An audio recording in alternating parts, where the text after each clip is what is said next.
తెలంగాణలో పేదల ప్రాణాధారంగా చెప్పబడే ఆరోగ్యశ్రీ పథకం గత 2 రోజులుగా హాట్ టాపిక్ గా మారింది. నెట్వర్క్ ప్రైవేటు ఆసుపత్రులు ఆరోగ్యశ్రీ సేవలు నిలిపివేస్తున్నట్టు ప్రకటించడంతో ఈ సమస్య తీవ్ర చర్చకు దారితీసింది. దీంతో రోగులు అయోమయంలో పడ్డారు. రాష్ట్రంలోని కొన్ని ఆసుపత్రులు చికిత్స ఇస్తుంటే కొన్ని చోట్ల మాత్రం ఆరోగ్యశ్రీ కార్డును తిరస్కరిస్తున్నాయన్న సమాచారం బయటకు రావడంతో ప్రజలు గందరగోళానికి గురయ్యారు. మరోవైపు కాంగ్రెస్ ప్రభుత్వం మాత్రం తనకు ఏది పట్టనట్టు వ్యవహరిస్తోంది. అసలు ఆరోగ్యశ్రీ పథకం ఎందుకు నిలిపివేశారో ఈ కథనంలో తెలుసుకుందాం.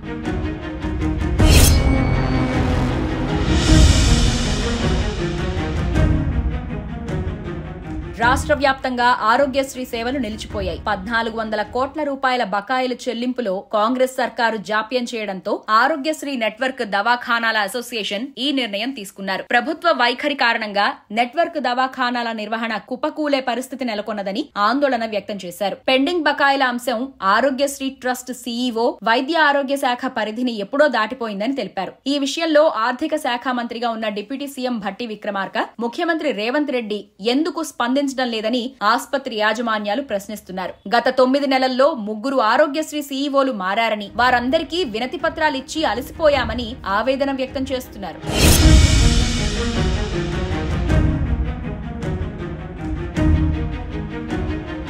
తెలంగాణలో 1400 కోట్ల రూపాయల పెండింగ్ బకాయిలు వెంటనే చెల్లించడంతో పాటు ఆసుపత్రిలో సేవల ధరలు 20% పెంచాలని డిమాండ్ చేస్తూ గత 2 రోజులుగా ఆరోగ్యశ్రీ నెట్వర్క్ ఆసుపత్రులు సేవలు నిలిపివేశాయి. ప్రైవేట్ ఆసుపత్రుల్లో ఆరోగ్యశ్రీ సేవలు నిలిపివేయడంపై రోగులు ఆవేదన వ్యక్తం చేస్తున్నారు. కొన్ని ఆసుపత్రుల్లో సేవలు కొనసాగిస్తూ వేరే వాటిలో మాత్రం సేవలు నిలిపివేయడం ఏంటని ప్రశ్నిస్తున్నారు. ఇదిలా ఉంటే ఆరోగ్యశ్రీ సేవలపై ప్రభుత్వం స్పందిస్తూ కేవలం 13% ఆసుపత్రుల్లో మాత్రమే ఆరోగ్యశ్రీ సేవలు నిలిచిపోయాయని, మిగతా ఆసుపత్రుల్లో ఆరోగ్యశ్రీ వైద్యం అందుతోందని అంటోంది. ఇలా విభిన్న ప్రకటనల ద్వారా ఆరోగ్యశ్రీ సేవల విషయంలో సందిగ్ధం నెలకొంది.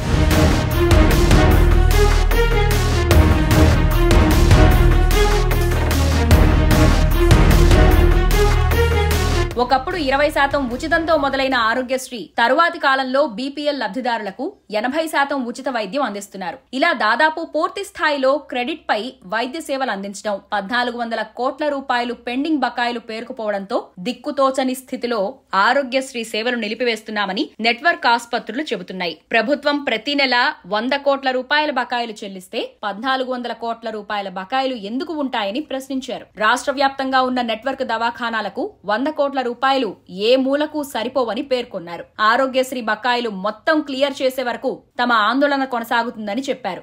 గ్రీన్ ఛానల్ ద్వారా ప్రతి నెల 200 కోట్ల రూపాయలు విడుదల చేస్తామన్న ప్రభుత్వ హామీని వెంటనే అమలు చేయాలని డిమాండ్ చేశారు. రాష్ట్ర బడ్జెట్ 2.5 లక్షల కోట్ల రూపాయలు ఉంటే అందులో ఆరోగ్యశ్రీకి ఇవ్వడానికి 2000 కోట్ల రూపాయలు ప్రభుత్వం వద్ద లేవా అని ప్రశ్నించారు. తమ సమస్యలను ప్రభుత్వం లోతుగా అధ్యయనం చేయాలని కోరారు.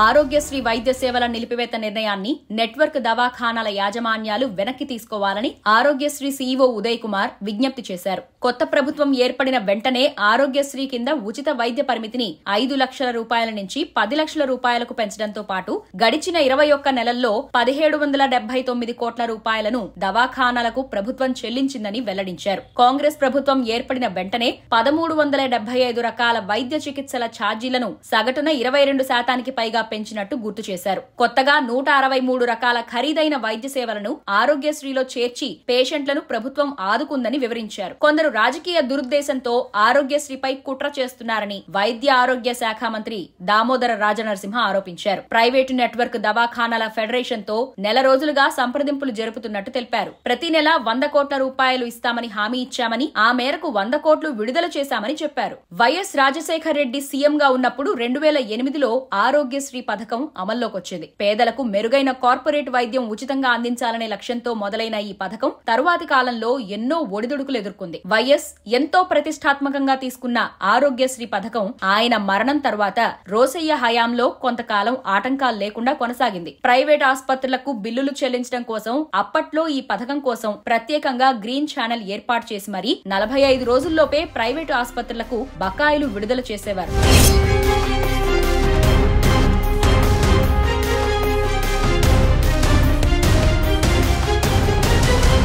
2014 తర్వాత పరిస్థితులు పూర్తిగా మారిపోయాయి. పెరుగుతున్న వేతనాలు, ఆసుపత్రి నిర్వహణ వ్యయం దృష్టిలో పెట్టుకుని ప్రతి 2 ఏళ్లకోసారి రివ్యూ చేసి 20% వైద్య సేవల ఖర్చు పెంచాలని ప్రైవేటు ఆసుపత్రులు చేసిన వినతిని పరిగణనలోకి తీసుకున్న అప్పటి బీఆర్ఎస్ ప్రభుత్వం ఖచ్చితంగా పెంచుతామని హామీ ఇచ్చింది. మాట ఇచ్చిన ప్రకారం బీఆర్ఎస్ సంవత్సరానికి సుమారు 2,000 కోట్ల వరకు ఆరోగ్యశ్రీకి కేటాయించేవారు. ఎప్పుడూ కూడా బకాయిలు పెట్టలేదని భారాస నేతలు అంటున్నారు. కాంగ్రెస్ ప్రభుత్వం ఈ సమస్యను పరిష్కరిస్తుందా లేక ఉత్తి మాటలతోనే కాలాన్ని గడిపేస్తుందా చూడాల్సిందే.